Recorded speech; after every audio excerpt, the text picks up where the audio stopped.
Hello and welcome to another episode of the Animation Industry Podcast. Thank you for joining me. My name is Terry, and I have a problem with watering succulents too much, and then they die on me. This chat is with Keith Pakiz, a director, story artist, writer, and personally one of my favorite 2D animators. And Keith has had quite the career in 2D animated shows. He was a storyboard director on Costume Quest, as well as a story artist on Arlo the Alligator Boy, and he's directed shows like ThunderCats Roar and Aquaman, King of Atlantis. He also, if you've seen his social media, he posts these super cute little animated loops on his Instagram, where he's built quite the following of over 10,000 people. Now in our chat, Keith shares how he moved to LA in pursuit of animation and how he climbed the ladder of animation career success to become a director. Now before we jump in, this episode is sponsored in part by Mograph. You can learn more about their software at mtmo.co or check out the description of this chat. For over 10 years, Mograph has powered up animators and motion designers with industry-leading plugins and software. They offer an unrivaled lifetime license that will leave you speechless with constant updates and next generation tools to improve your workflow like Boombox, their all-in-one sound design toolkit of over 14,000 commercial grade sound effects, or Wander, their ultimate media collection engine, or the legendary Motion 4, also known as the most helpful extension for motion designers in Adobe After Effects, a tour de force of tools and controls for professional animators, brands, and studios, and pretty much all creators since 2013.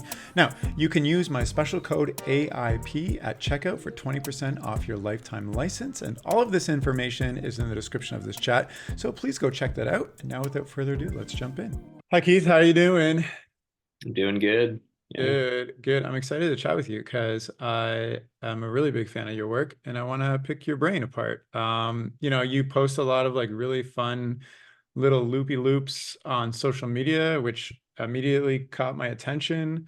So like where did this all start for you? Because like, how do I say, like there's like different paths that people take in animation. Some people are like going crazy on like life drawing and like realism, like Disney level of animation. And then there's like the goofy, silly, squashy, stretchy, unconventional kind of like more creative direction that I think you're taking. Is that correct? That's it's as eloquently as I heard it put. Eloquently. So where did this all start for you? Where it all started. So like I guess I can just give like a rough background of myself artistically, pre-professional stuff, because that's the boring thing, I think.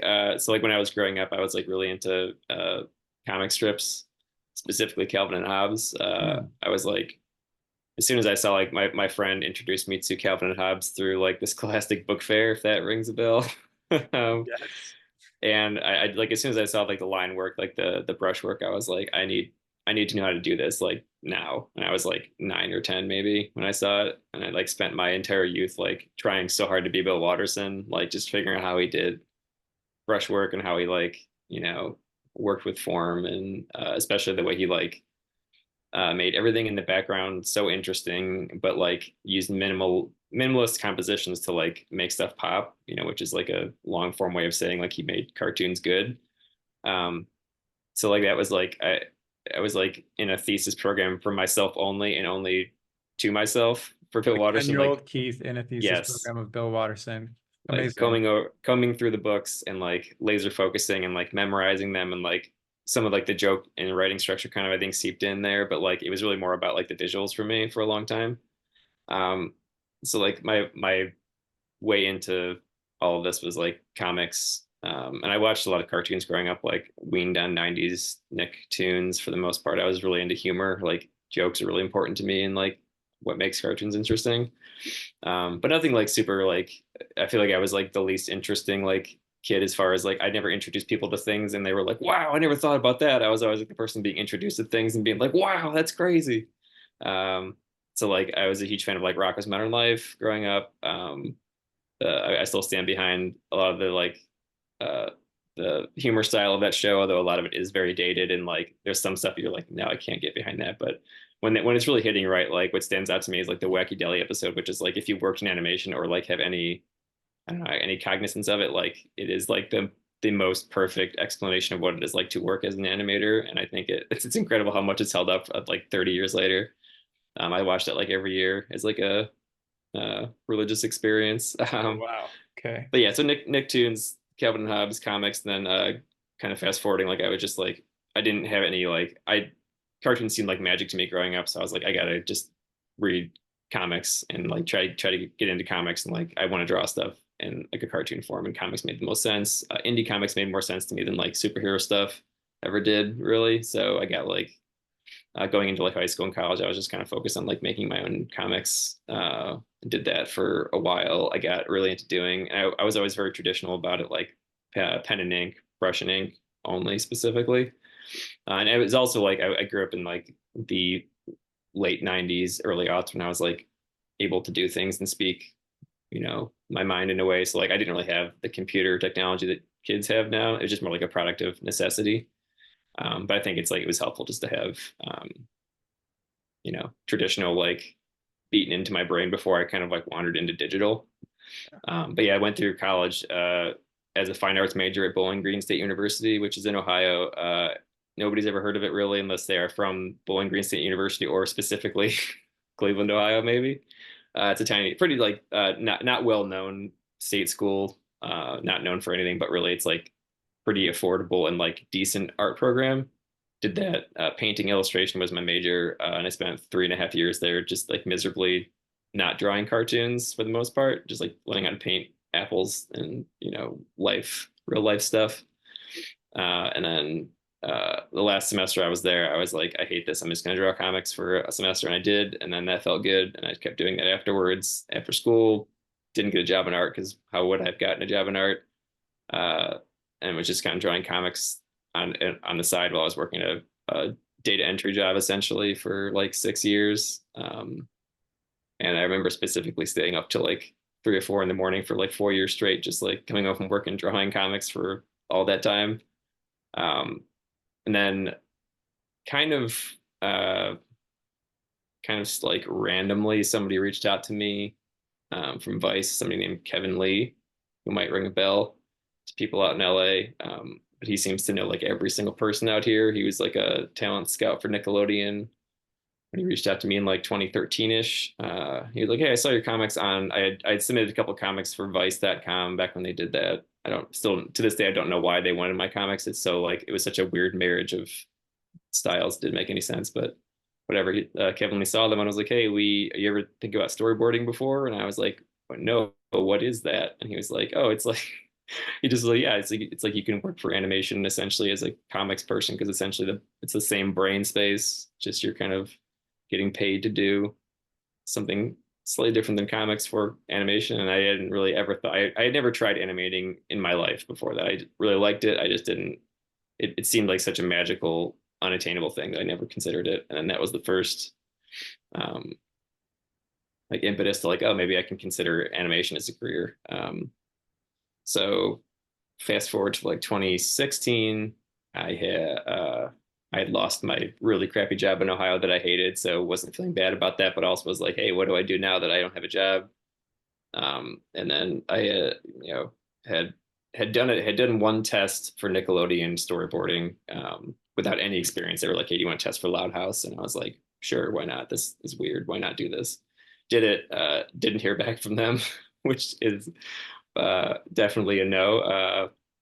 And I was like, I guess, that's something I could pursue in the future, like if it ever comes up against storyboarding. So I lost the job in 2016, was like, yeah, maybe I'll go out to LA and pursue storyboarding. And that's about as much, that's like about as deeply as I thought about it truly was like, I'm going to go out there physically and then like maybe meet up with a couple friends that I know that are out there, try to get some more tests, question mark, get a job, question mark.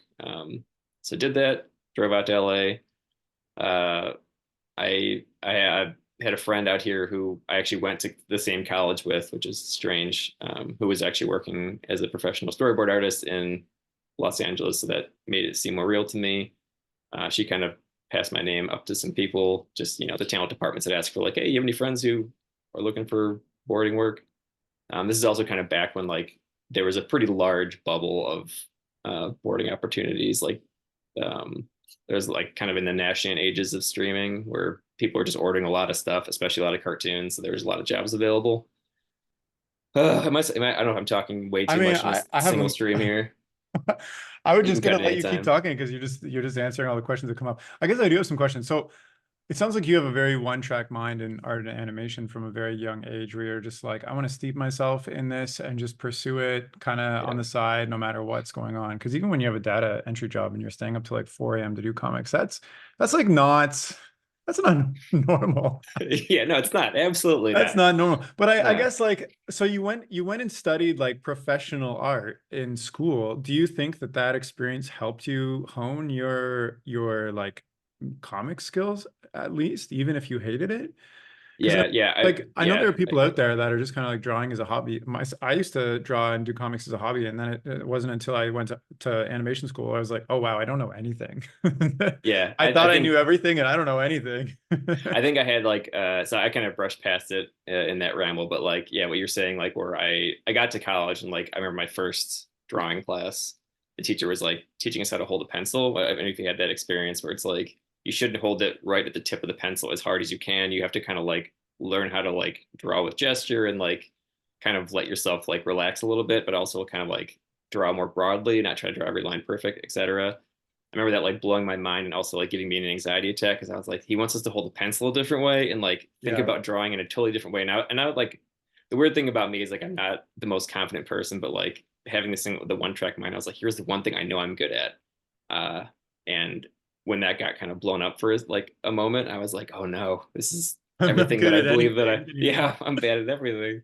But like, and, you know, I stuck with it and like ended up being like really I think I'm pretty grateful now of my art school experience just because like I spent 3 years just learning how to like see things differently and like even just learning tricks like how to get like if you're looking at a thing in life like a life drawing and you can kind of do this like trick with your pen at an angle where you can kind of like give yourself a literal kind of ruler, you know, Yeah, with your yeah. pencil to eye thing. If you've done the same thing, like that kind of small stuff, it's like you would waste so much time if you didn't have those little tricks. Just like doing stuff that ultimately doesn't matter. Because I think like a lot of people growing up in art think what matters is like being good and like proving you're a good artist, which means like never ever letting your drawing be something that's not like looking amazing or like has, you know, like you can't see yourself drawing something unless it is drawn like kind of without mistake or whatever. I don't know, like there's maybe a better way to explain it, but Yeah, you want to be um a like every artist at some level is a perfectionist of their own stuff. yeah. Yeah. And it's even like like for me it got to like such a granular point where it was like I wouldn't draw because I was like, well, if this first line doesn't come out the way I want it to, like what's the point? Like it's a crazy way to think, but it's how I thought. And like that art school experience kind of like broke that out of me, which was nice. And I also just learned how to like I learned some color theory and I had a teacher that like taught a watercolor class, which I found really interesting considering I was like obsessed with Calvin and Hobbes, a lot of watercolor stuff in Bill Watterson's work.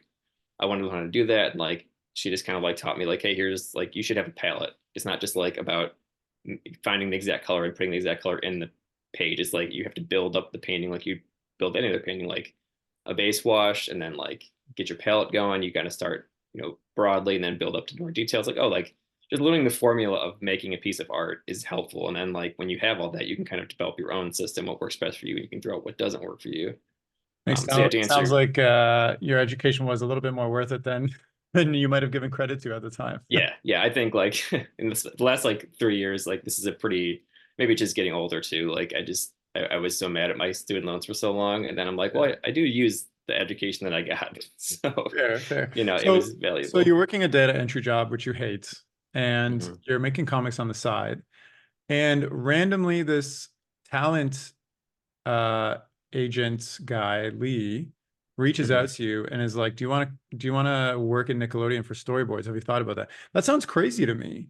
Yeah, Like it's pretty nuts. It's pretty Like, nuts. I don't. is that normal? Is that normal to happen? Like, was it like a thing of the times, like back in 2014 or 2016 or whatever it was? Yeah, Or yeah, because like I can't imagine that really happening. That seems like it's not a thing.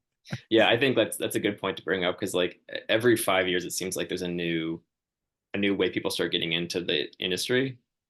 So back then, specifically I remember because like kind of in the wake of Adventure Time and like the success of like indie comic style Hmm. cartoons, there was like a directive from up top, like go out there and find like good indie comics people. Like they hired like development people literally whose job was just be like look at stuff online and be like, do you think this is cool? And if you do, like get them, just reach out to them, either like not like offer them jobs, but just like hey, get them in like the circle of Yeah. whatever, Interesting. That yeah, kind of of makes sense interest. because like Adventure Time is very like comic book style at the time. And if people were trying to like replicate that success or like keep it going, then like hiring people who came out of animation school is not going to work because those people are very like structured to like go down the Disney path Yeah, of like yeah, all that stuff. So have you, other than this 3-year college experience, have you really taken any courses on like storyboarding or like anatomy drawing or like perspective drawing or no, anything?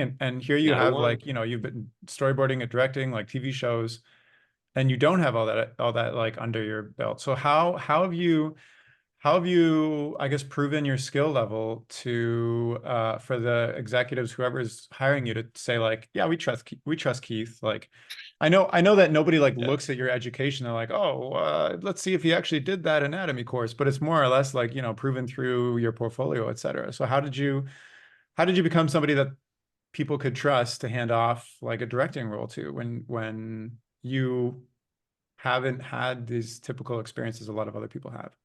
Yeah, I think like so like the CalArts experience, which is like what you kind of touched on, where it's just like people learn exactly how to work in animation and like how it's done. Yeah. Like that pipeline's pretty clear. But I've met like as many people outside of that as I've met people inside of that working out here in like my 8 years. So my personal journey was just like uh, kind of learning on the fly. Luck's a lot to do with it. Obviously, like I'm a very privileged person who like had the benefit of like one thing I forgot I kind of passed over was that so Kevin Lee seeing my comics for Vice is a direct result of I went to grade school with somebody named John Malta, who is a pretty famous like illustrator, designer, artist out of he worked in New York for a while. I think he's in Kansas now, but we were like really close friends growing up.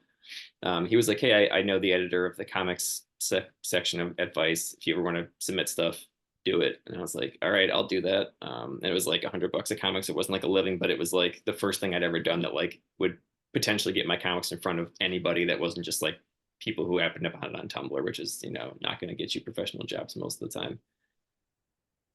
So like luck and knowing people is always helpful, especially when you're not coming through the pipeline, which is it's all part of everything, always not messing anything out of school here. But for me, like one thing that I did do coming out here was I put together two pilot boards because I didn't know anything about storyboarding, and I was like, I think I get an idea of what it's like based on the test I did. Like kind of under like I understand some inherent nature of how visual storytelling works. I was kind of like, So they just handed is you it? some paper and said like do a test for us and like it's even a few years ago it was hard to find storyboards online if you didn't know what they were.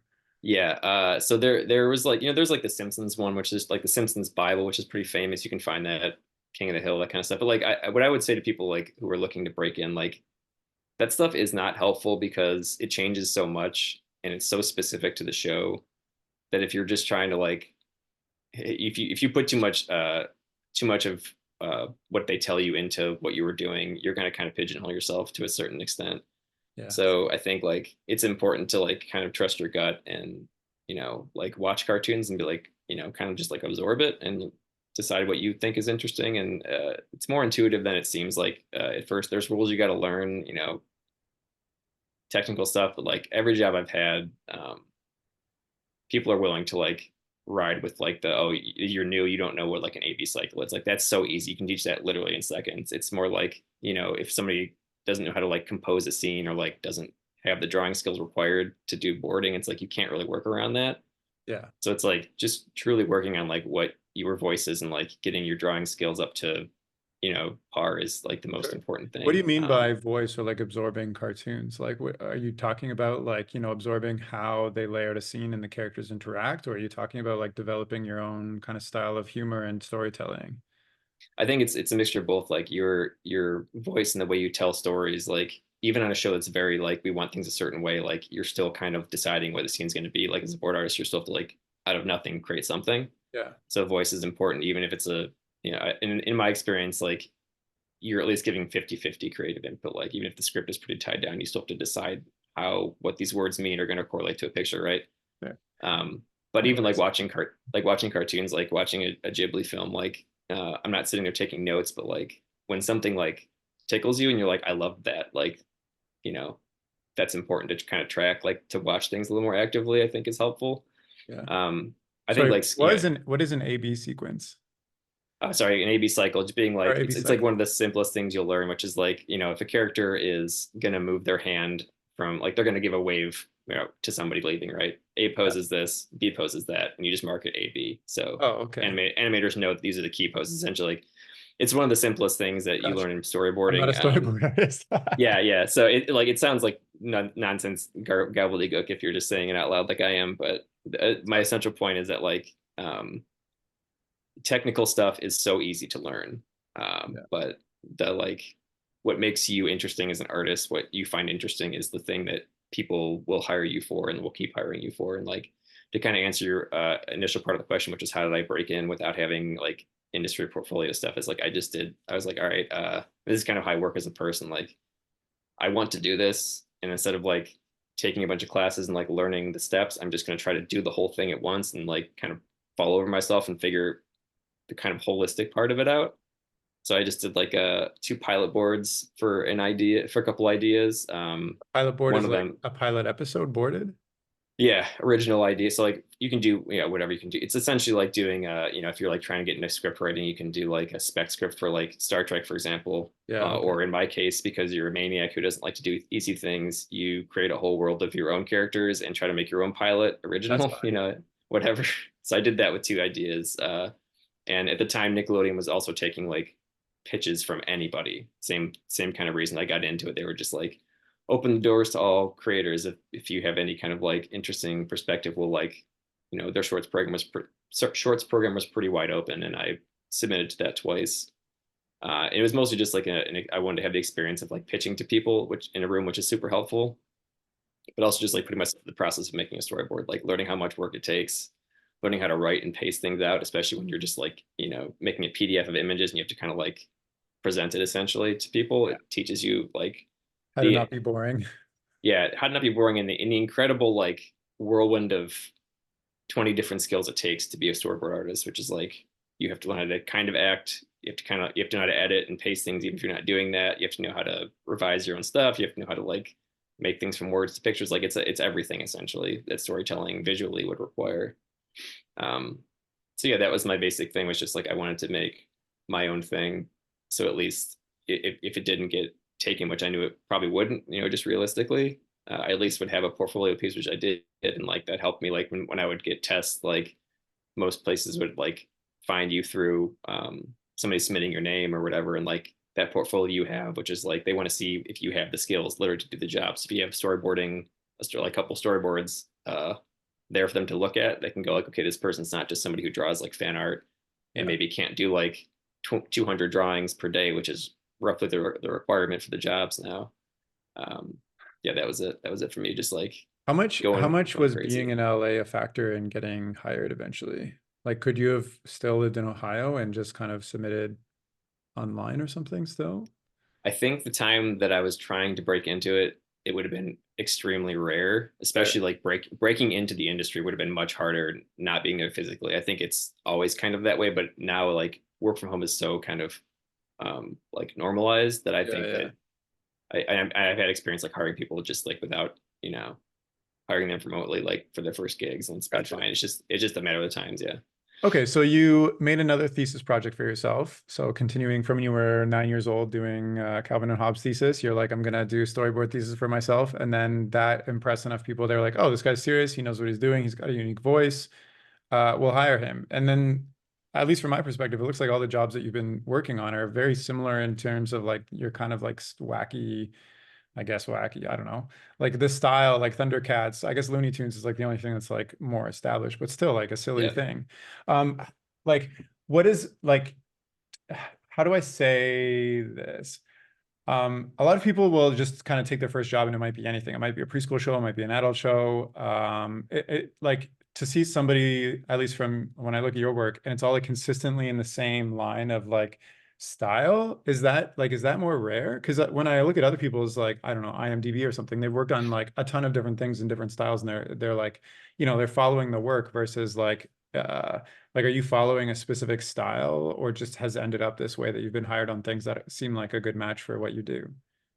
So I think like it's kind of like a chicken and egg thing here. So my style, my personal style is what it is. I think it's a little um, specific, which can be helpful and hurtful. Like Right. back when I was breaking in, like there was a lot getting made.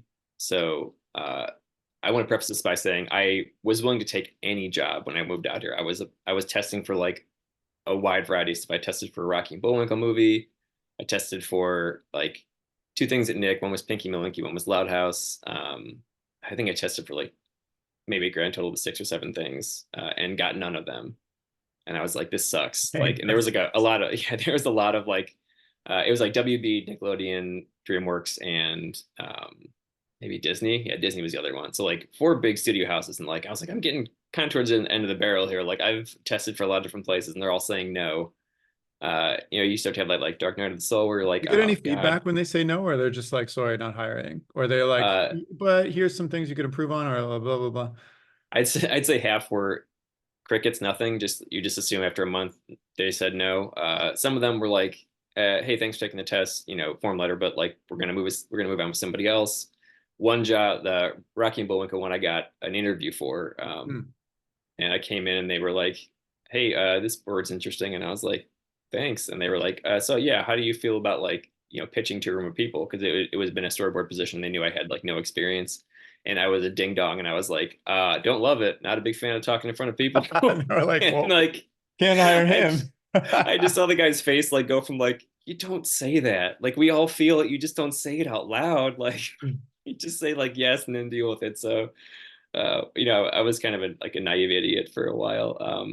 Which I think like so part of that is like I was kind of relying on my work to be the only thing about me that was good for the job, because I was not a Gotcha. great interviewer, and I was also not like I hadn't built a portfolio out showing it a lot of different styles. I was showing my style specifically, and that's it. So I was kind of hoping that somebody would throw me like a life raft, which did kind of happen. I tested for a show called Home, which was at DreamWorks at the time. Didn't get it initially, and then somebody on the crew kind of quit unexpectedly. So they were kind of like scrambling, like, "Oh God, we need to fill a position." And then they reached back out to me after saying no, and were like, "Hey, you still interested?" And I was like, "Hell yeah!" Like give me double the salary. Yeah, yeah. That's not how it worked. They offered me an amount of money, and I just couldn't say yes fast enough. It was pretty sad. But I was sitting I was working at a temp job in LA when I got the call, and I was sitting in like a room doing a job that I was just miserable at, and they were like, "You want this job?" And I was like, "Yes." And it was like honestly one of the best moments like of my professional life, just being able to know I could leave a job I hated for something that was better. So yeah, so okay, so anyway, like to kind of connect the two, like I was lucky enough to get Home, which was like a pretty kind of wacky show, pretty humor forward, and like not super technical, like I think a Disney show would be. So I got to Yeah. like come on there, and like I got to work under some people who were like very like patient with somebody who's like their first ever experience in the industry without like even like college prep of CalArts or You're like, whatever. who is this guy we hired? Yeah, I mean that's honestly No how it felt for the experience, never worked before, didn't go to college. He's here. Okay, great. yeah. I remember seeing my director's face after like he gave me an assignment, my first assignment, which was like just to basically revise a pose. I was technically a board artist, but I was hired as like what was called an editorial storyboard artist, which is like a revisionist Yeah. plus. It was a revisionist with like a couple more responsibilities in the editorial room. But long story short, he gives me an assignment which is like very simple in retrospect. Just change this pose to this pose. And I spent like 2 hours doing it because I was like I was just like sweating bullets and like really needling down. And he came in and was like, you done? And I was like, oh yeah, I'm getting there. And he's like, oh yeah, okay, well finish that up and we're gonna go upstairs. And like I kind of like read through the lines. He was like, you got to do faster than this. So like it was terrifying the first month there, and then like I finally got like it was kind of art school over again, just like getting there and being like, oh my god, I don't know what I'm doing. And then having Have the you good ended up fortune. in this situation in other, because you're supervising director, et cetera. Have you ended up in a situation in like all these like kind of different roles where where your first day you're like scrambling to figure it, just figure it out? Because it sounds like Yeah. a running theme in your life with giving yourself like a thesis and figuring it out on the spot. Yeah, this is good. This is good. A good description of who I am as a person, which is do a lot of work that doesn't get you really to the place you need to be, Oh but gives you no. some semblance of like Well, then, leeway, like if you right? recognize that, like, have you tried to, I guess, well, maybe this is like a totally different topic, but like if you recognize it takes a lot of work to get that you're doing unnecessary work, how do you like streamline that in the future?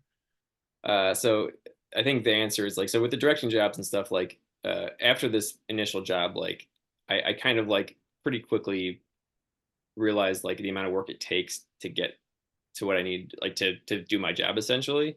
And the way that my brain works is like once it knows what is needed, it gets there. But Hmm. I don't have a good idea of how to project what will be needed. So Right. once I basically I need the structure told to me, and then I will fill the structure. It's just Got you. I'm kind of like I that too, think where I like kind of just, when I'm starting something new, I just kind of like do what I think is fun and personally mhm, interesting, regardless if it has payoff. And then yeah like I'll just like run my wheels for like, I don't know, a huge amount of time. And then when I'm like feeling pressure, I'll just like cut everything except for like the stuff that like is gonna get me to the next level, if that makes sense. yeah that Like I makes was at one of yeah my old jobs in my business world, like I was a marketing manager, but I was just like running all these programs. And then like when it mhm, came down to like the end of the year, it was like what was actually profitable. And I was like, oh shit, I've been doing all these things and like they're not doing anything for the business. So let's just instantly cut all these projects and just focus on like the profitability stuff. And then it was yeah. smooth sailing from there. Yeah, I think there's a lot of there's at least some value in like doing a thing because you're just like I don't know I just believe this is what I want to do and what is valuable to me. I Yeah. think that it's harder to see it in the short term, but in the long term, it gives you an abundance of things with which to work with as opposed to being So way then too talk me narrow. through like becoming a director on like a couple of shows, because like starting as a storyboard revisionist at the bottom and then directing, like that's like a lot of people are trying to get there. But there's like so many steps and like gatekeeping in between, et cetera, et cetera. So like how have you managed to do that multiple times?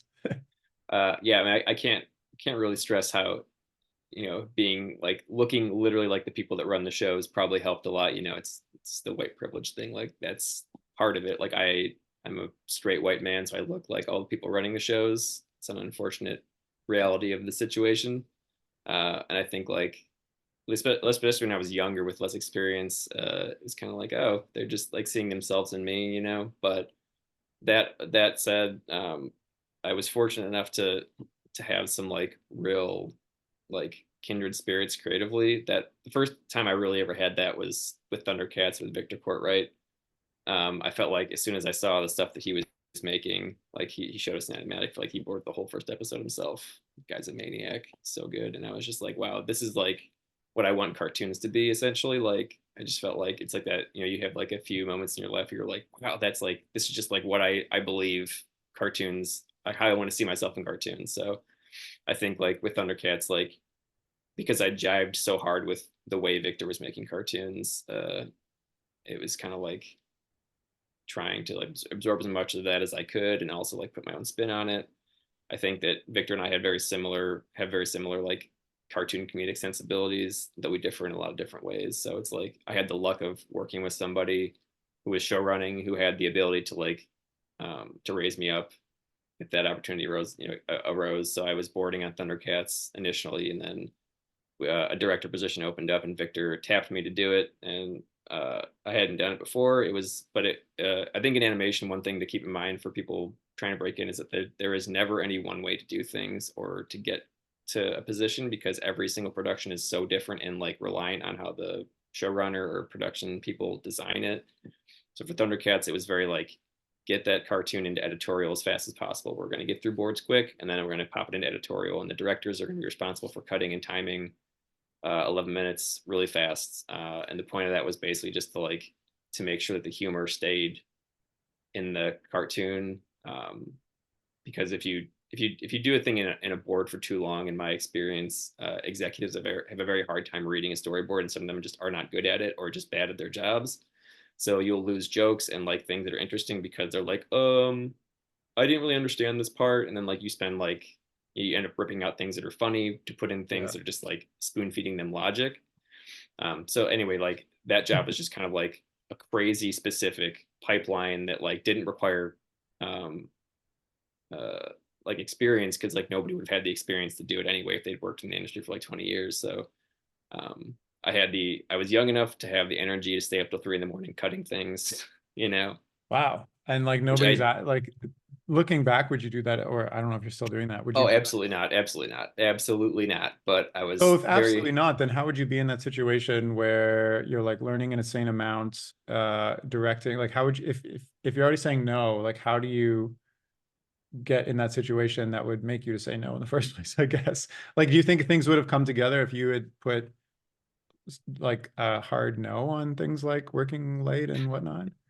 I think, I think so. There's kind of two sides of this coin. Like I see what you're saying. Because like there's a fear of like it's not going to happen if you say no, and then Yes. it's better that it happens and you said yes and killed yourself for it. Here's what I'll say. I think like it's easy to fall into like kind of didactic thinking with animation, where it's like if this then this. But so my storyboard partner on ThunderCats was up for the same director position, and she didn't take it, and she has since then been working on all kinds of interesting stuff, um, and has a I think her own short going somewhere. So it's a sliding doors moment where you're like, it might be just a different kind of interesting, Gotcha. rather than specific So to it's like me. So it's the right opportunity for you in the right moment, I guess. yeah, I think I think of it like that. Like if I was older, I just wouldn't have the energy to do it. I was like Right. 28 at the time, and I could do it. And I was also very hungry. Like I was extremely insecure, which the animation industry kind of preys on and like Yes. relies on for a lot of things like that. Yeah. So I was like very insecure. I was like, I will do anything to prove myself. I Right. also like loved the cartoon. I loved what we were making. So like, if it was something I didn't like creatively, I just like physically wouldn't be able to do it. Like I just my brain doesn't work that way. It kind of like I've heard Bono. I think it was Bono. Good God, I don't even listen to YouTube. But like he said, like if I don't feel it, I can't hit the notes. I think about that a lot. Or That like makes it's kind of sense. how I operate too. Like it's yeah, it's kind of how it works. But yeah, so opportunities are are fine. I think I would impress upon people to take care of yourself, because I also did really push myself to a limit on that show that was kind of unhealthy. So I think there's I feel like a we've all happy been medium. there. Yeah, I think But like, and it sounds like the show needed somebody who was like young and eager and like wanted their directing chops to like get in there to make it happen, I guess. Or you were also just running the mill, just doing everything when you didn't have the structure figured out yet. Who knows? I yeah, guess okay, I didn't so know it. I didn't know enough about animation yet to really know how to say no. We had other directors who would push back more than I would. I truly didn't understand. Like I was very naive. I did not understand like that like being part of the union too out here. Like I did not understand. You could just be like, these are literally hours we should not be working, and they yeah. couldn't be like, you're fired. They'd have to be like, oh, we'll figure it out. It's part of like this unspoken game where like executives know all the rules and like people like artists entering don't know all the rules. And so executives Yes. just like push back whatever they can and then they get way more than they're supposed to because people just don't know. And then when you, at least from my experience, and then when you Yeah. figure out like wait a minute, this is negotiation, I can push back too, then Yeah. you start getting more because you're playing this game now and it just like Yeah. you're out of your own head. It's like business is business is business.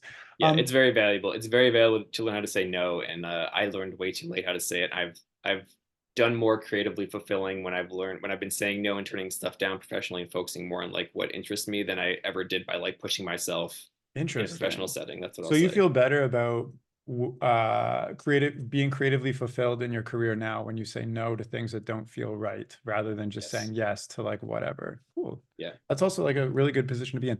I'm wondering, since you've directed, you've directed some other things, uh for the level of career you're at, like is there a lot of like going back to like, will you be a storyboard artist in the next thing? Or is it like once you're a director, you're kind of like in this like club of directors or like supervisors that people like kind of draw from now that you have that experience? Or is it more like you take an opportunity when it comes up and then you go back to these other roles that you had before in between? Uh, yeah, I was a little more opportunity based when I was younger, and I found it kind of like kind of relies upon who you're working with. So like when I'm working with Victor, because we kind of have a shorthand that works between the two of us, and we kind of understand what each other wants. Like Victor tends to hire me for like more director to hire positions. Makes sense. Um, and I think the same would go for me and some other people I've worked with. If I ever ran a show, I wouldn't be like, hey, you want to do boards? I'd be like, no, you definitely need to direct because you kind of understand each other. So it's kind of dependent on who the show, what your relationship with the showrunners is. Shows where I'm like, I've gotten jobs just because like I needed the work. I've done, I've gone back to boarding. I've done like some freelance like punch up stuff here and there. Like it's been more relying on me on um, kind of project based too. So there was an opportunity I had to work at WB as a director, to stay on as a director after ThunderCats, or to go somewhere else entirely, go to Netflix or I guess Titmouse and work on Arlo, the feature for Netflix, as a board artist, which is like a pay decrease and also like less prestige or whatever. But like I didn't want to work on the WB project because it just sounded awful. But the other projects seemed to like I hadn't worked in feature before. I was like, oh, feature sounds interesting. I'll give it a shot and do boards, and I did, and that was fine. Like I don't regret that at all. Like Oh, nice. uh, I think it's if you have the privilege to say no to something based on a creative desire, you should do that. But I also like since the industry has kind of constricted, like now I'm in a position where like I'm working on a show now that is a little like kind of outside of my like, creative and like humor not comfort zone, but like what I would be interested in necessarily. But like I need to pay the rent now, so it's like I'm boarding to pay the rent. So it Gotcha. really is. It's if you're in a period where it's like, oh, things are going great, there's a lot of jobs available, absolutely choose what you want to do. But if it's like anything else, any other job, if it's just a matter of putting food on the table, take what you can get. Makes sense. I had Ryan Craigo on this podcast, by the way, a Oh while. yeah, Yeah, sweet. yeah. Yeah. Arlo. Um, Shout that's out to Ryan. another. He was the first one to give me a job in this industry, so I'm forever indebted to him. Oh wow. Yeah, Okay, you yeah, have to next time he does a feature, you have to go. yeah. I kind of wanted to ask you, as post COVID, et cetera, like, work from home and like competition from Canada and like other countries now too, is there a lot less work going around in LA? Like, I know you're in the hub of like where the big networks are, Netflix, Cartoon Network, and Nickelodeon, et cetera, et cetera.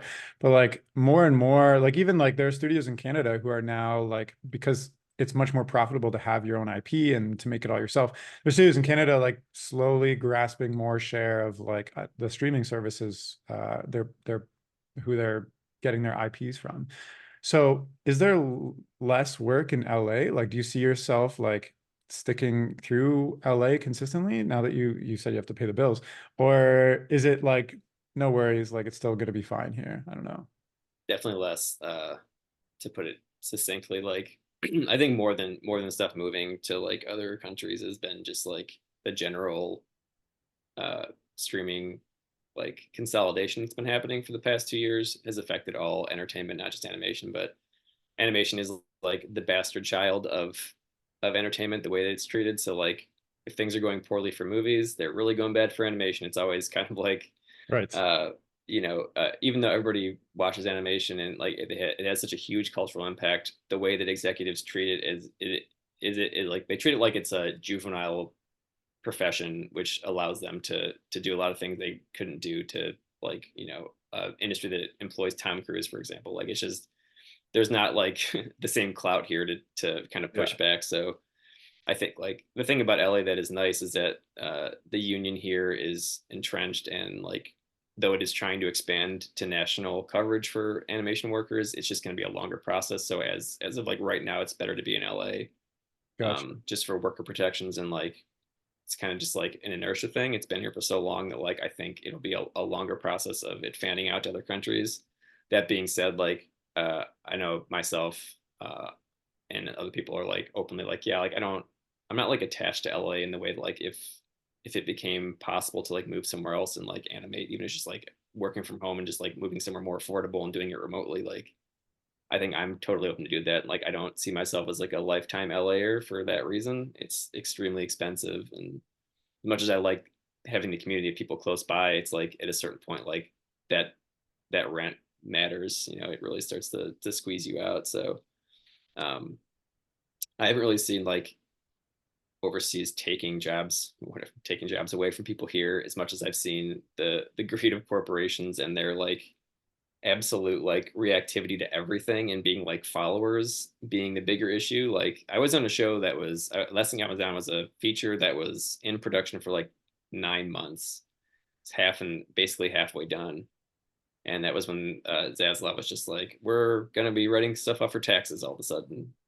And then what we've all realized now is that maybe our entire industry is being redesigned to be a tax write-off for corporations because they do not seem to care if it comes out. I think WB just tried this with like a Wile E. Coyote movie. They tried to just like make the movie fully and then never show it to anybody and be like, Yeah. well, we're writing it up for taxes. And there was a backlash. They ended up like putting it out, but like it is so weirdly common now for a studio to be like, we made a whole thing. We spent all the money, all the effort, and we're just never going to show it to anybody. And we're going to write it off as like, I don't even know what the tax write off is, but I know that's what they're doing because they say it out loud. So I really can't tell you like, Well, then they can just limit what profit and income and blah blah blah they have. So yeah, I mean, that's like, all it come is. to Canada, all animation is tax credits here. That's how Yeah. it's So that's subsidized. like, maybe to answer your question, yes, it's absolutely being turned into Canadian animation in That's like the only. I mean, the but it strangest like way. it's like we're not doing the write-offs. We're like because the government subsidizes like studios to hire animators Okay. specifically and to like the government gives money to like animation products. So like that's that's why we have such a big industry here because the government Yeah. is subsidizing a large part of it. A lot of studios won't even hire you if you don't have your Canadian citizenship if you're like Okay. here. So like Interesting. students sometimes have a hard time finding work because like a lot of requirements for different studios are like you have to be a Canadian citizen so they can like write you off as a credit and receive Sure. like the subsidy from the government, etc. So Yeah. I don't know, it sucks because like there's so much animation being produced and like there's no I don't know, it's like I don't hear any good news anyway about Yeah. it. Yeah, I think that's part of it's part of like it's a It's badge of misery in animation. Just like I never hear good news. I'm just trying to survive or run this no, thing and up. it's like as soon as anybody tries to do anything like creative, it's a struggle. It's like a struggle to Mm, get funding. It's a struggle to get shown. It's a struggle the whole way through. Like rarely I've heard somebody being like, "Oh, it was a breeze. I got paid well. Everybody on the yeah. project got paid well." Blah blah. No, no, no, no. It's the Yeah. exact Yeah. opposite. You People gotta coming and out of like like when you fight, then you're seen as like this asshole kind of, and yeah. then like people don't want to work with you, and you're like, I just want to live and get Yeah. groceries. Yes. Seriously. I mean that's Yeah. extremely well put. I got nothing to add to that. Okay, another question I had for you is, I guess you kind of covered this, but do you feel like you've pigeonholed yourself into like kind of a certain style of animation that you can work on? But I guess not because like behind the scenes, you know, you worked on Arlo, which is like a different style than Thundercats. I guess it's kind of similar, but Mhm. like say you're looking for work and like The Simpsons comes up and you're like, would you think you'd be able to get a storyboarding job or a directing job on The Simpsons based on your portfolio? Or have you gone too far into like this very cutesy, uh, wiggly wobbly, silly style, I guess? Yeah. I think I definitely have a hard wall to break through if I'm ever interested in like adult animation or like King of the Hill Yeah, type stuff, which like I personally love King of the Hill, Simpsons, like right. earlier animation. I think it's great, but it's also not really my style. So like I wouldn't even know how to really board for it in a way that like because they're so efficiency focused and like kind of economy and movement is like what their humor style is and like I've trained myself to be more interested in animation, so it's kind of naturally guided me towards kids ish, kind of Yeah. thing. But I've done a couple like adult ish shorts for if you've heard of A Studio Digital, they're doing like Yeah, I saw micro shorts. your spider one. Yeah, like those aren't like, they're nothing crazy blue, but they're not like for kids Yeah. necessarily. So I think one thing I'm interested in like is I move on to making more stuff on my own is to just kind of be like animation doesn't have to be so segregated between adult and kids. Like the style of adult in America seems to be like draw it bad, otherwise adults won't think it's cool, which is really weird. Yes, it's Um, so strange. Like yeah, loudmouth is like, wait, is it called loudmouth? It's, uh, I am think I, so. God, I'm like it's that show blanking. about sex. Big Mouth, that's Big it. Mouth. Why There am you I go. thinking Yeah, loud? Because you said loud house earlier. yeah. Big We're Mouth. just Like the designs are so jarring to me. Like I've watched it, but it's like so jarring. yeah. It's like there's like a thing about like making it so like as long as it moves, it's like Yeah. there's no understanding of like I feel like Family Guy kind of kicked this off, or it's just like it doesn't really matter how it moves, it doesn't matter the art of the animation. It's just like we need the words to link up with visuals, and that's Yeah, all we it's care like about, you watching know? watching a radio show or something, I guess, which Yeah, is like what animation kind of is. But like yeah, it's all that you're right, all the adult shows are kind of the same, like Rick and Morty, like Crapopolis, that kind of like everything is yeah. they've all got like very similar looking like characters, all the movement is the same. It's very rare. Actually, I just watched Scavenger's Reign and that's like an adult animation and that's like completely different style and it was amazing. I'm sure it was Yeah. expensive as all get out, but um okay, so I guess one last question on the career thing. So I want to talk about your short film too. Like when you're finished a project, how much are you like out there looking for a new job, like on board applications or like just being in LA, like through the network you hear about something, or like you're called, like people are like, hey, hey, are you done that other project yet? We want you to come work here. Like, because like being in like a animator in Toronto, like I'm a freelance, I work on video games and stuff like that. Like a lot of what I get is from word of mouth, but also like I'm like looking at job boards and stuff because like it's I'm just wondering how it is in LA. So for me, I've I've only gotten one job through like job board, and that was my first job ever. Hey, great. Super weird. Like I know all the stuff I said, throw it out the window. It was like an anomaly. So like I had tested for six things moving out here, six or seven. Didn't get any of them. Those were all through people who had been like, hey, give this person a chance. And then the one job I did get, I just randomly applied on like LinkedIn or whatever, and a DreamWorks recruiter had like pulled that application and like kept it in like a big pool of like potential in the future is whatever. So that's the only one that I can say like I guess if you're starting out, like just spray as much of your Yeah. portfolio out there as you can, because you never know who's like who. And I think the person that found my portfolio was like a pretty like low on the totem pole like talent recruiter. It just like they happened to somehow kick it up, whatever. It happened, and that was how it happened there. But ever since then, it's all been like through connections I've made on shows. People being like, "Hey, I heard you're rolling off on this show. Gotcha. We got something So coming up like in this once you're show." in, you're kind of like you've been in this like bubble of just work going around. Makes sense. Yeah, and that being said, like when the industry constricted really hard like a year ago, I was out of work for like 12 months as far as like studio work was concerned. Like I had no full-time job for like 12 months. I was doing freelance here and there, picking it up, and I was applying to jobs like crazy. But one thing I understand about working in LA, I think people should understand, is disheartening as it is that when a storyboarding position is posted or a directing position is posted online, it's most likely already been filled. They just have to do it legally. Yeah, a lot of places So are like that. They've already found somebody, but they have to post anyway. So like you don't even have a if yeah. it's appearing online, you don't even have a shot.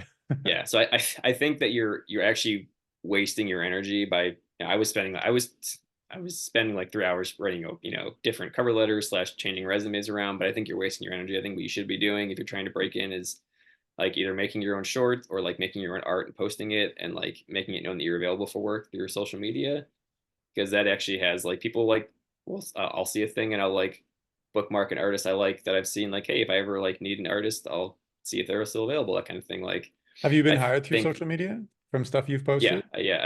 I've had people reach out and say like, I saw you're looking for work. Are you interested in this thing? Or Oh, so you've posted like, hey, I'm looking for work, and then people will be like, hey, here's a job. yeah, I've gotten that, and that's usually like a friend of mine knows like, oh, I didn't know you're looking for work. Like, hey, cool. Gotcha. So like But somebody even already that knows you in your like Rolodex or whatever, and yeah, they're looking for opportunities. They just didn't know that you were looking for work, and they're like, oh, he's looking for work. yeah. Perfect. In Makes some sense because cases, like in other cases, I've made completely new connections. Somebody being like, hey, I saw your thing. I don't know you, but like, would you ever be interested in doing this? And like, whether I turn it down or take it, like, it does happen. Like, I think social media is like the new resume, which is depressing in its own way, but like, whatever. It's got to be functional. It's not like a good thing that we have it. Might as well use it to your advantage. hey, if the Yeah. algorithms are going to screw us over, at least we can get some jobs from it. Yeah. Okay, I want to ask you about your like personal work because like I love it. It's amazing, Thank and you. I I watch animation like every day, and like I'm on Instagram, on YouTube, blah blah, blah. I'm like watching artists, and like for me, like you are one of the few examples of somebody who's doing something like very unique and interesting with movement right now, if that makes sense. Like especially in like 2D. Like for instance, like Greg's House, like your recent short film that I've watched too many times. Like I feel like you don't want to do walk cycles or something. You're just gonna like you're like figuring out how to get like character A or character from like spot A to B like in the most interesting and weird, unexpected ways possible. Hmm. Um, like and just like every character that's introduced or like whatnot is just done in like when this like Uncle Naughty comes out of his like little hole in the wall, Yeah.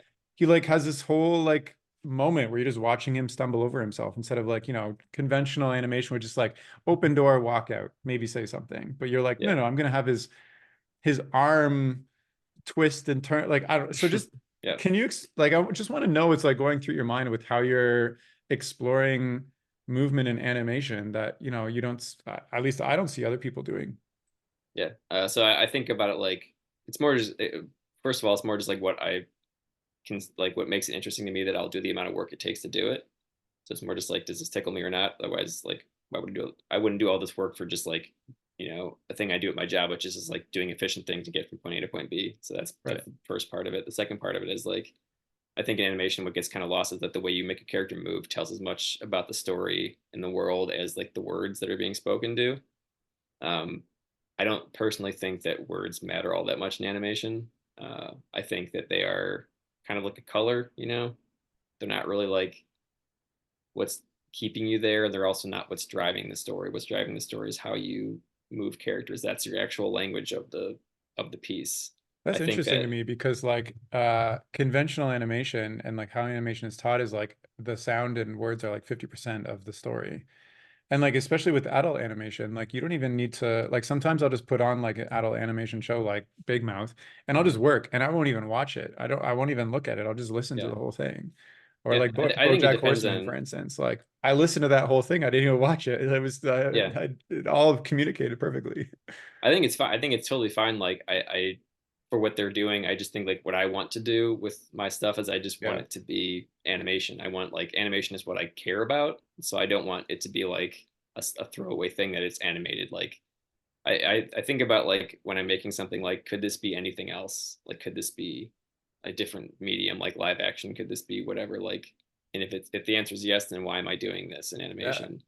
And I think like BoJack Horseman like would be more interesting as a live action show. I think if it was like a guy with a big horse head that was practical, like with other weird characters, it'd be more interesting than like a cartoon that is like it's fine. Like I didn't I watched it and I like didn't mind it, but it's the same thing. Like if I would have listened to it without looking at it once, I would have been just just Yeah, like as why is this character a cat? Do they need to be a yeah, cat? I would have enjoyed it just as much. And like there's a couple jokes here where it's like, oh, they're doing cat things, etc. But like the movement is always kind of like rigid and clearly I don't like I think everybody who works in those are is very talented, but they're all being forced to do things in a very like product based way where it's like make the toothpaste. We're here to make toothpaste. We're not here to like make art. It's like I don't want to when I'm making my own stuff, like I do not want to be making a thing that's just a product to get from point A to point B. Like I want it to be a thing that is art, I So guess. like so for instance with like Greg's house, like, you know, there's a difference between like how am I gonna say this?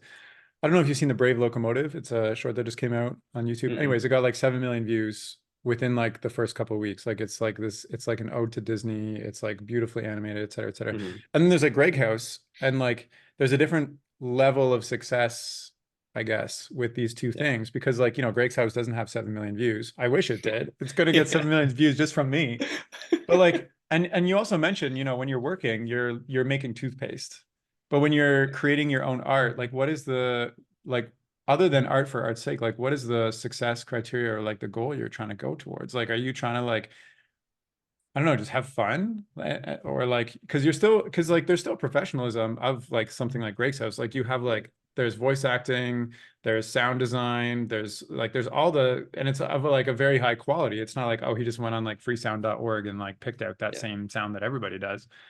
Or like even the animation, like I have all the animations perfected, like your drawings are like meticulously, they look like they're beautiful, etc. So like what are you trying to achieve other than like storytelling through animation and what you just explained? Like what is there like a goal or success in mind? I don't mean to be like forcing you to Yeah. have like an answer for this. I'm just curious for myself because like I want to know what's motivating you to create these like super interesting and cool animations that I personally love.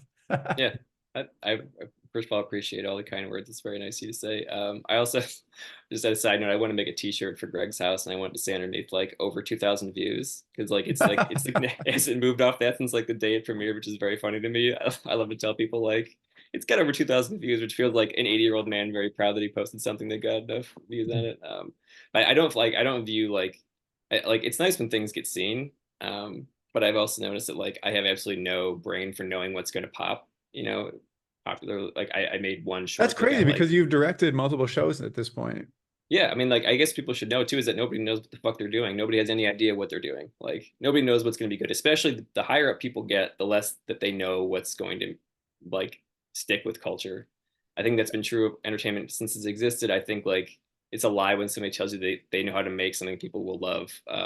It's nuts. I think that like people naturally like are just drawn to what they like, and algorithms can't predict it beyond like a couple keywords. I don't know. I have a very like I mean, it makes sense. anti-capitalist Like view what of these people things. like is an accumulation of like their entire their childhood, like nostalgia, Yeah, what they related to, what they relate to now, what they've already seen before, what they happen to come across, what they yeah, expect, like politics, future, like it's yeah. crazy, everything. Like And for like me, I just try honestly, to create things that I think are personally funny that I haven't seen out there before, and it's like I pray that somebody out there sees it and likes it, and then when it yeah. happens, it feels magical, and when it doesn't happen, it feels like I feel like I feel like I've been like like I don't know, unjustly punished somehow when I create something I put my heart into and I like Yeah. show it and it doesn't hit. And I'm like, what? Yeah, it's tough in that way, but like I think like for me like I've had a hard time with like the stuff that I've made that has gotten the most views is stuff that I'm the least proud of. Um Hmm. and it's not that I didn't make it with like any goal to like gain views. It was just like less of what I found. It was more just like I had to make them quicker, and the quality was less. The story was much more condensed, and like what I wanted to say was just had to be a lot of stuff to be cut out of it. It ended up being a little more superficial, so that kind of struck people harder. And I also like knowing my own viewing habits for like if I'm scrolling through Reels or TikToks, like I'm also not spending more than 5 seconds on anything. So it's like, do I expect somebody else to? Like I'm getting mad at myself essentially for like, why are you spending more time on this thing? It's like, no, you're not on your phone to like consume art. You're on your phone to like get you through another horrible day on this planet where things are going to hell fast. So I think like trying to bring That's my one way of expectations putting it. down. Yeah. Yes. I think like when I've showed like when Greg's house has been seen by people like in the wild, or like when a friend of mine like sits down and watches it all from front to back and is like, I really enjoyed that. And I'm like, that is much more valuable to me because it's also kind of what it was created for. It's created for you to like when you want to watch something, you can watch it. It's not created for you to like it's not created to pull your attention away from anything else. Like that's not Yeah, a it's not goal of like you're mine. scrolling on TikTok and you see Greg's house come up and you like stop Yeah. and watch. Like it's not like a like an algorithm, I don't know, bite Yeah. that It's too gets you. slow. It's too slow. It's too like kind of non-specific. Like it wasn't made for that. And like part of it's like self-protection to be like it wasn't made for big views. Like of course I'd love if it had a lot of views, but I think like I the process taught me a lot about animation. Like it's always kind of working towards a larger goal, like making a longer thing. Yeah. Um, so like if I had just made Greg's house and like that was the only one I was ever going to make, and it got its views and that was its only impact, I might be a little more sad. But like I'm going to make more, and like my goal is to just to kind of like build a natural kind of inertia to that, where like maybe the next one will get a couple more views, and like people who've been waiting, because there's been like one or two people who are like, when are you gonna make the next one? I was like, oh, that's kind of cool. Like somebody actually wants to see another one.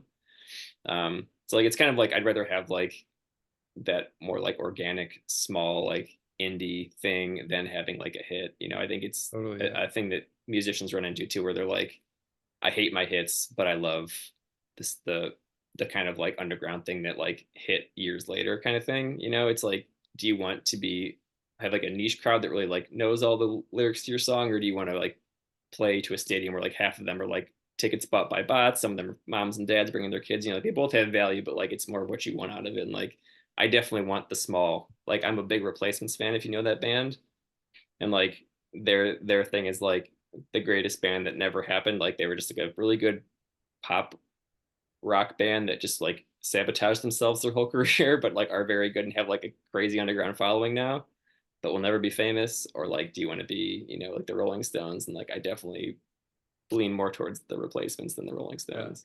I think it's whatever you have energy before for because like it's extremely tough to do both, to do like Yeah, the the thing that's going to get popular. And like I feel that with my art too sometimes, because like my art is very niche, but like the people who appreciate like stop motion and like fuzzy felt things know about Yeah. it, but like it's not gonna hit like, I don't know, like TikTok famous or something. But it's like in Mhm. my mind, I feel like I could make that thing that could be famous, but I just don't want to, and I don't have Yeah. the energy to. And I'm like, okay, yeah, like okay, if I want to do like an ad, like I don't know, make something extremely gory for the sake of like hitting on the 12-year-old audience or something, or like do a Fortnite Yeah. dance animation. Like I could, but I Yeah. don't want to, and I wouldn't have the energy for it. So I'd Yeah. rather just like twiddle away, doing my like stupid little stuff that nobody's gonna see. Yeah. But but it's Yeah. tough That's because valuable. like, you know, even the band that has the popular hit that gets the millions of dollars, it enables them to do more of the stuff that they like want to do, even though they have to do Mhm. the other stuff. So it's like, I don't know. I don't Yeah. know.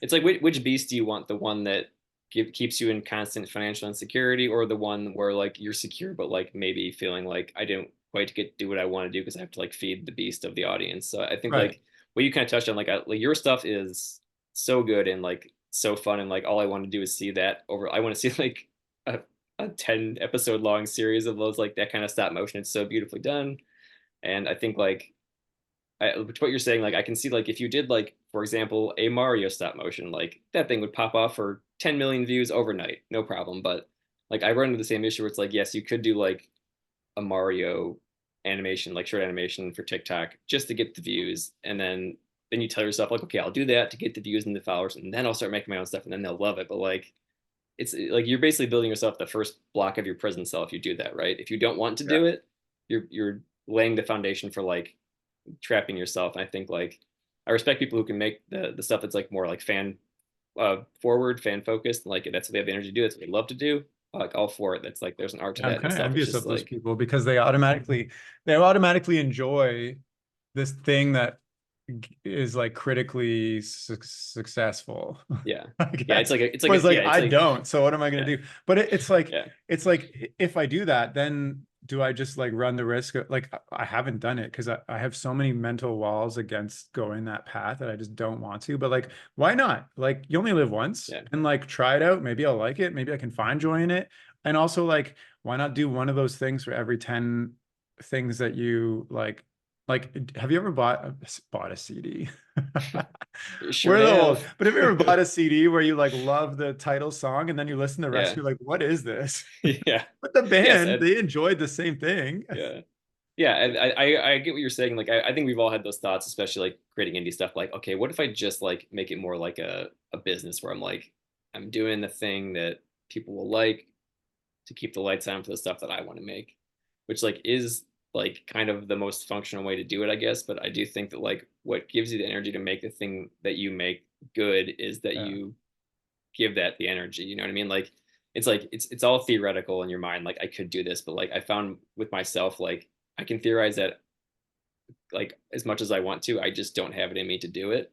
Yeah. And Well, this I is not also feel like like you're always chasing the ball or whatever the expression yeah, is forever. if Like you're you do always it chasing, you're once, never gonna catch it. but then like to do it again, you gotta keep doing. And then there's always like higher expectations. You get caught up in this Yeah. like, oh, here we are, two people that have never done it talking about how terrible it is to do it. Yeah, I know. Who knows? The people might love it. I do think that like the one thing I can kind of like speak to more like objectively is like YouTubers and TikTok influencers who were once making a lot of money doing videos back when that was the thing that made more money are now like trying to break into traditional media more. They're like moving out to Hollywood and like trying to become actors, or like Yeah. in the case of It the only Paul lasts for brothers, so long. boxers and just general shitheads. But like like people who were like we're breaking the system, we're like we found a new way to make money and like we're gonna make content like this, are like still trying their long-term goal is still to make traditional stuff. So essentially they're just creating a different way to have like a portfolio essentially, right? Like so I don't know if you saw that horror movie with the possessed hand. What was it called? Oh god. Oh, I I can't don't think know. of it. I can't believe I'm blanking on it, but it was like by two guys who like made their living on like YouTube videos, getting like Yeah. crazy views for these like kind of like probably made for more like teenage boys ish. But I saw the movie, and the movie's very good. But the thing is, like that was clearly their goal was to like do YouTube so they could eventually do this thing, Right. do the traditional thing, and like it ended up being pretty good. So I think like I don't know, there's value in doing the thing that's more Well, it's like to do popular. those traditional things like the club or whatever is small and the Yeah, jobs keep going to the same people. So it's like you have to find a new and different way to get the attention to do those things. And yeah, I feel like the traditional mediums don't ever change. Like even like Netflix like broke the system, but now it's just cable. Like yeah, it's a exactly, linear cable exactly. Like, package.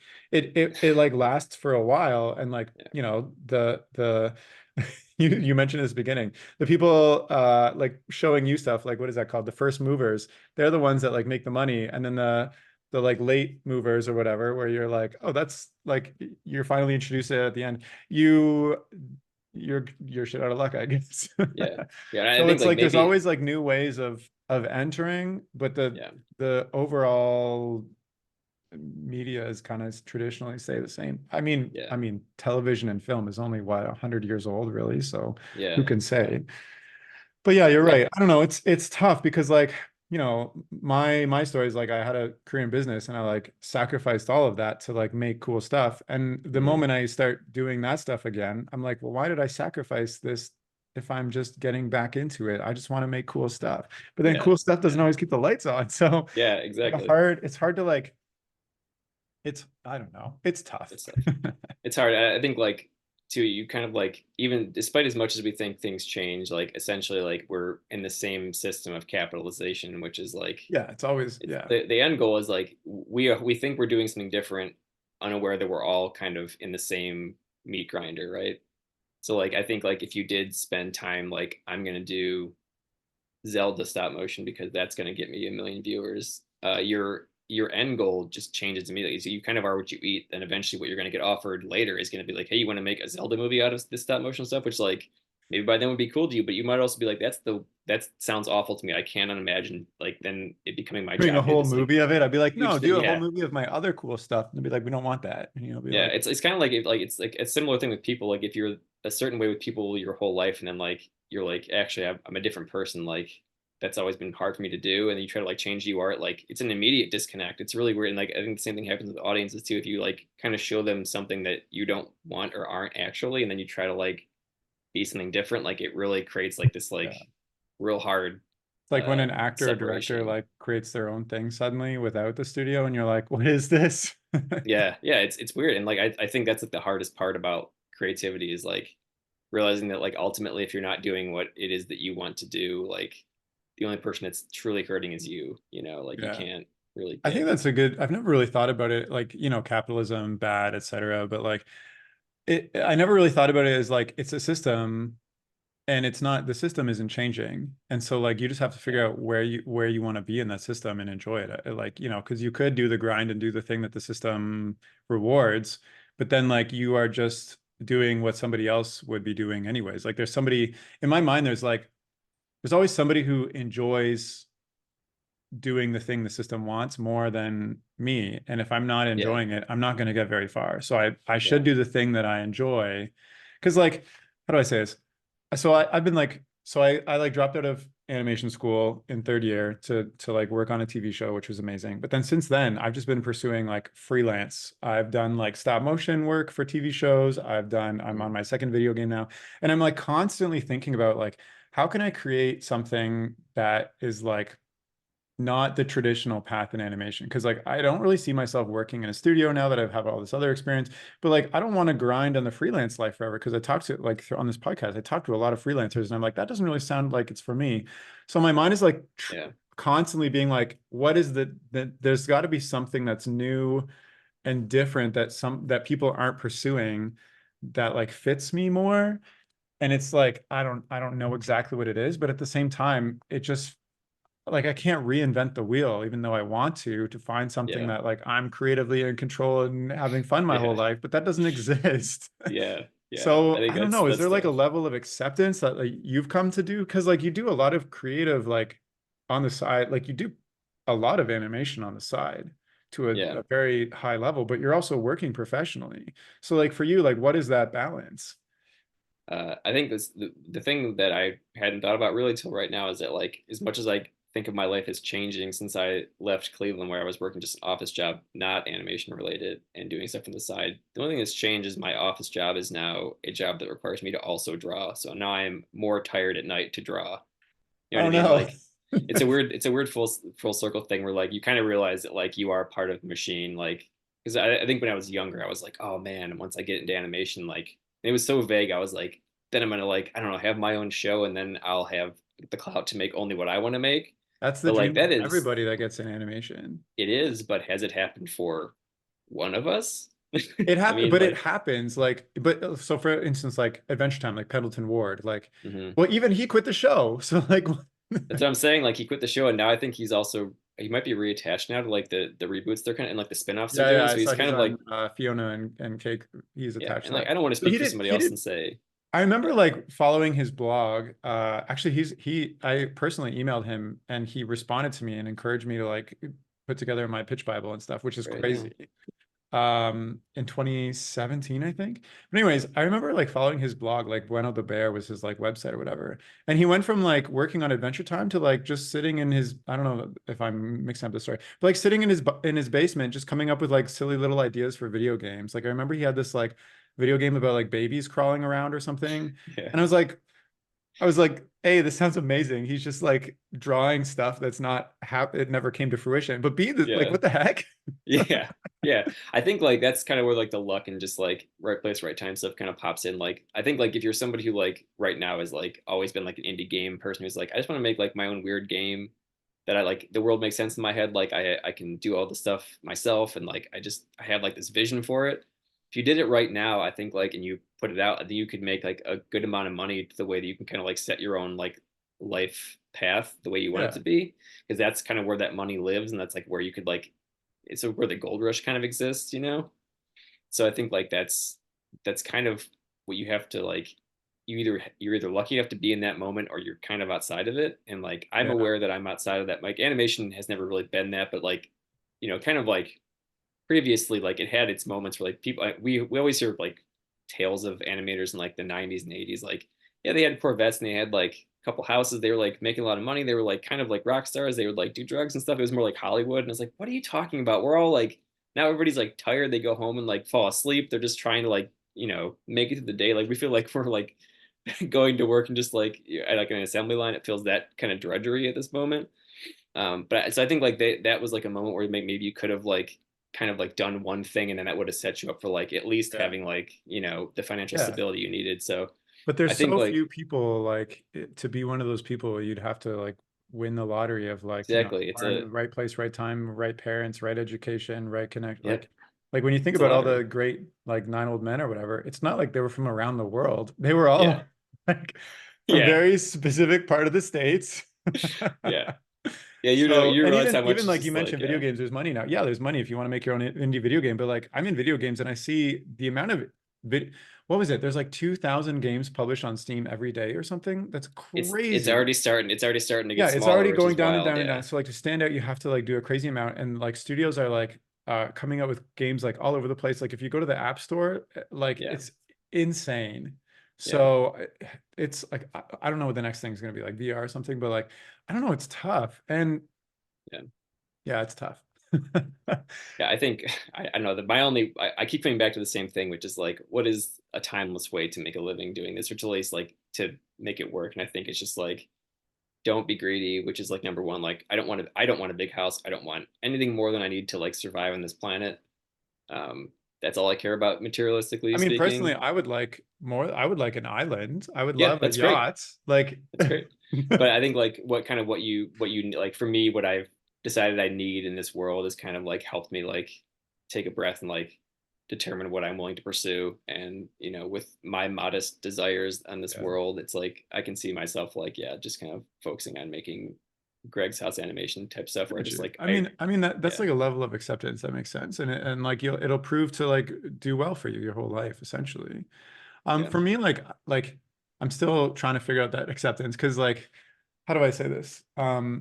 There's still this like lofty hope somehow that like, hmm when you look at Picasso or like Andy Warhol, like, they were just doing their thing and they hit something, and yeah, then the whole world changes around them basically. And Yeah. like obviously I don't think that's ever going to happen to me, but I have this like hope that I'm going to create this thing that is like uh cool enough that enough people like it, then I'll have my own show. Or Yeah.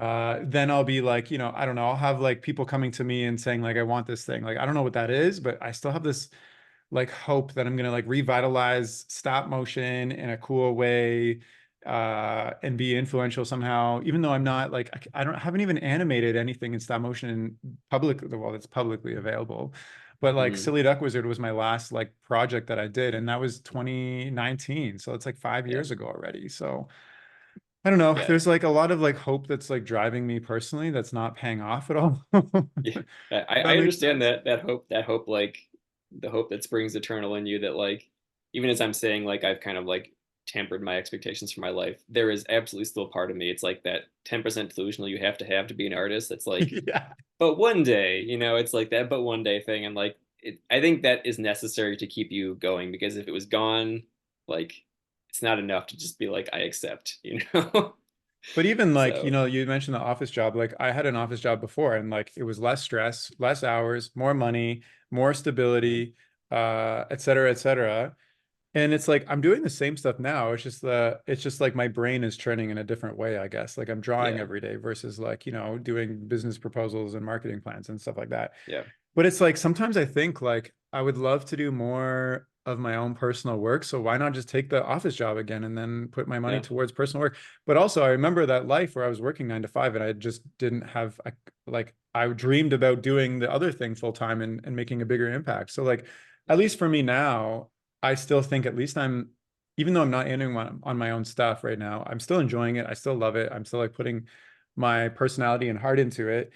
But in my mind, I'm like, at least this is more along the path of like me doing something with my time creatively versus like not being a part of it at all. And it's still like, at least I'm on some sort of path right now. It's like, yeah, if this was like just income and professionalism and work, and this was like creative dreams, I'm like somewhere like closer to creative dreams versus like, just business or yeah, whatever. So like, even yeah, though I've switched lives, and it's I'm still just working every day, more stress, less blah blah blah.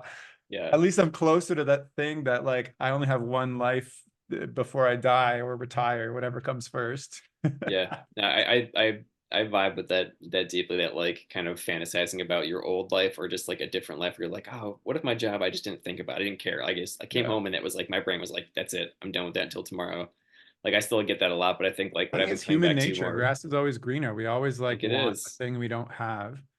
But I do Like think does that like does Elon Musk have that? Like probably, yeah. He wanted who Twitter. knows, who knows with that man. But I think like for me, like what I'm thinking of now more recently is just like, well, if I'm in the creative field, like I have literally seen more doors open for opportunities for things I'd actually want to do while working in it than when I wasn't. So it's Yeah, like that makes if sense. at least like if I both of them are a grind, the office job or the creative job are both a grind. And if one of the grinds gets me closer, like you were saying, to like maybe that ultimate like grand broad dream, then stick with that. And like I also like find it helpful to be like, hey, I don't when I, if I'm thinking back to 2 years ago, what I was thinking my life would be like, it wasn't this, it wasn't where I'm at now, and like not in a bad way. Just like you can't predict the future. So Yeah. as much as like this job kind of requires you to like always think ahead, that future is always changing and moving, So thinking which about the is future, you have directed, you've done Terry acclaimed short film. Films, what is that thing that you want to work towards or that like you are working towards actively? so I think like the pie in the sky thing is like to make my own animated film. And I'm talking like 90 minutes, Wow. get that thing big and There's only a chunky. couple But people who have ever done that. I know, and I'm not going to probably be one of them, but I want to be. Yeah, I think like that's the goal. Is like I want to make a thing that is largely independent.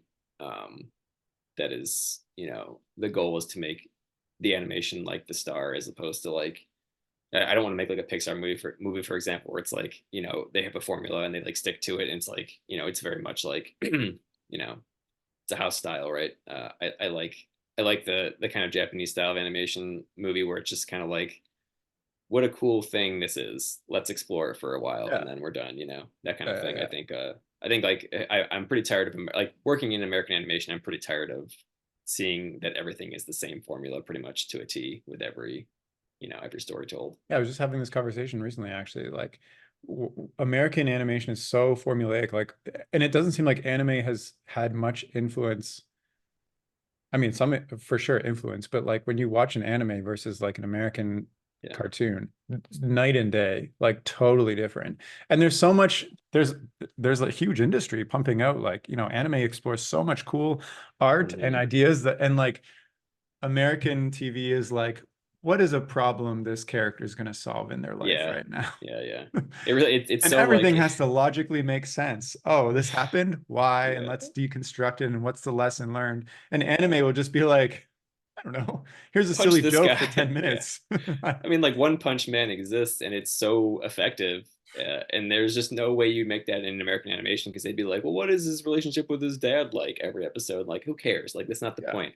I think like that's kind of like I see that happening with people like making stuff now that they have a little more free time, kind of forced by industry. But like, there's a positive twist, which is I see a lot of people like kind of getting into their own bag. Like, what weird world do I want to explore now that I have all these free hours all of a sudden? Like, I think that I hope that the one good thing that will come out of this whole like industry consolidation, like reorganization, is that like all the indie people who are now having time to make stuff will kind of uh, either make their own indie kind of pipeline that doesn't exist at all here yet, or will just like kind of force the change in the studios that we kind of want to see. Yeah, maybe this is how it happens, Uh big money uninvests, pulls back. Artists are like, fine, I'm gonna do my own thing finally. A huge Yeah, resurgence of art. People start consuming that art, and then the big studios go, wait a minute. yeah, There's a lot of people watching stuff that we didn't make. yeah. I Hire think all that those that's artists. something that kind of like gives me hope is that studios have never ever been at the vanguard of making cool stuff. It's No. always somebody makes it on their own, it gets big, and they're like, "Oh, I want that." They're just like big eat. They eat things. They're just like they eat things they see. There's no like they're like Well, it's just it's crocodiles, you it's know? what a business is. It's like, Yeah. it litigates myth. I can't even talk. Risk, and then Hmm. it like tests out the waters and takes in things that have been doing. It's just the Yeah. name of the game. It's never gonna happen.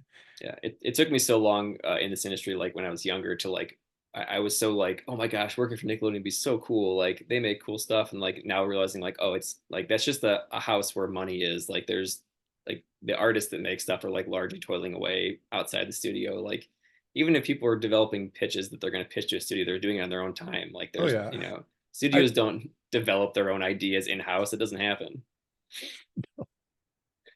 I'm somebody who develops pitches and pitches them around. The amount of hours I've Yeah. I've put in, and like it's I still do it. Yeah. This is kind of just a question for you. Do you, so are the pitches you're coming up with, are they stop motion based, or are you like branching out I to different have I stuff? have stop motion and 2D.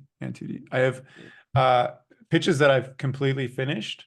Well, I have four pitches. One is unfinished, it's 2D.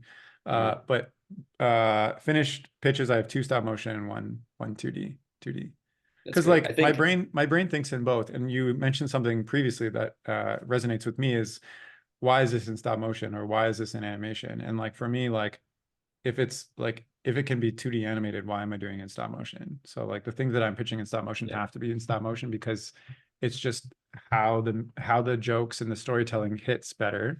And the things in 2D, like it makes sense because it's, I don't know, it's just you can do things in 2D that you can't do in 3D in stop motion or live action. yeah. So I love that. I love that, like that like you're saying you have like 2D or stop motion ideas that like the jokes only work in stop motion, and like that makes so much sense. And I feel like that's like a huge, I've never seen in any pitch an executive understand that like the medium a thing is in is a requirement of no, the the first comedy. question every time I pitch Silly Duck Wizard is, can we do this in 3D? Or like, well, we do Yeah, this in, can you do 2D designs for us? I'm like, because I created like the pilot, but I'm like, you didn't like this because it was in 2D. You liked it because it was in stop motion. exactly. So no. Yeah, it's pretty tough too now because like people can kind of mock up like stop motion in Blender, but I think like Yeah. the thing that like it's kind of weird to be like, but you're creating like a lesser version of stop motion in a program as opposed to doing a thing that is the better version in real life. And I don't like, and we're at a certain point now with like technology proliferation and like effort where like I think you could do this stop motion real life like hand stop motion for for speaking for studios cheaper technically than you would if you would try to like do all the bells and whistles you have to do to like to mock it up in 3D. Now the problem is like I think with American studios they're like, oh, if it looks like crap, it looks like crap. We'll just do it cheaper, you know. But like I have to believe that like people are kind of getting sick of like it's like people get sick of eating the same food over and over again. So like if all they're seeing is like computerized stuff, they start to kind of crave traditional stuff. I feel like that's kind of happened with Marvel where they're like, I've seen these computer pixels punch each other for 20 years now. I'm so tired of it. Like the colors all look the same. So like I feel like we're almost in a moment, and it's kind of happening more with like indie film, like live action film, but like people are kind of starting to gravitate towards like human stories again, and like, oh, I can see the human hand in the making of this thing. That is going to make me want to see this thing. It's like what Wes Anderson's built his entire career around is like, Yeah. hey, this guy does things with his hands. It's cool to look at, you know, and like there's a cooked in crowd for that at all times. It's interesting.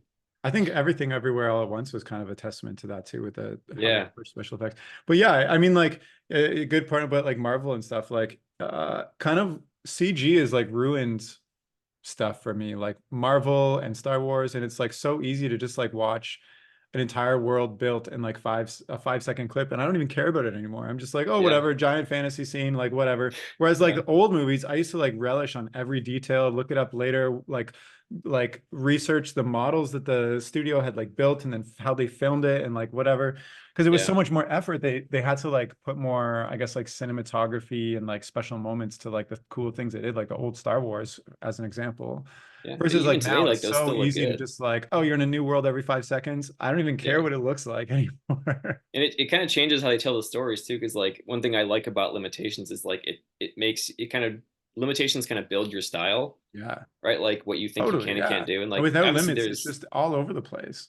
yeah, and it's just like, oh, wouldn't this be cool? Wouldn't this be cool? And like, yes, you could build a whole movie out of wouldn't this be cool? And then you just have a bunch of like video game cutscenes stitched together, which I think like is what heavy CG stuff kind of suffers from. Yeah. Like I'm really overall. worried about the new Dune because like the previous one was so like practical effects shot with, Hmm. you know, in the desert and the Yeah. trucks and everything.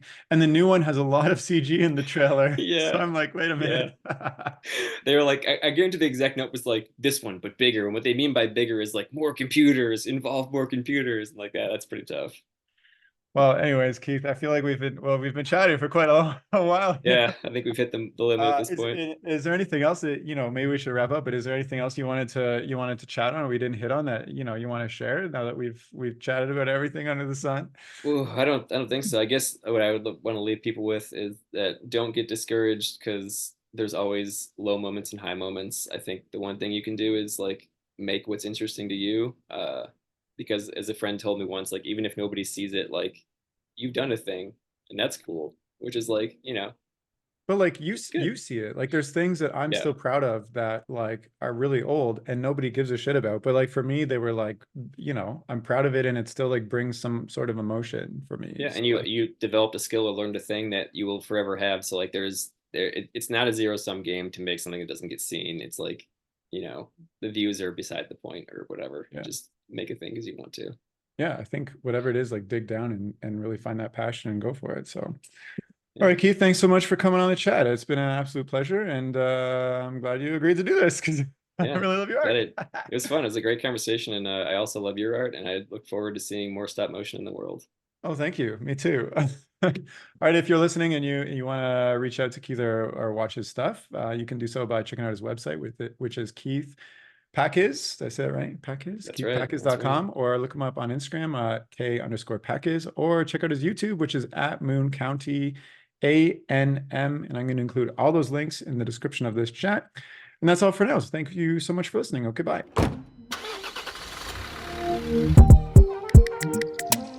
The music for this podcast was composed by Willem Mendo and the graphics by Luhan Wang. I encourage you to look them up if you've enjoyed their work.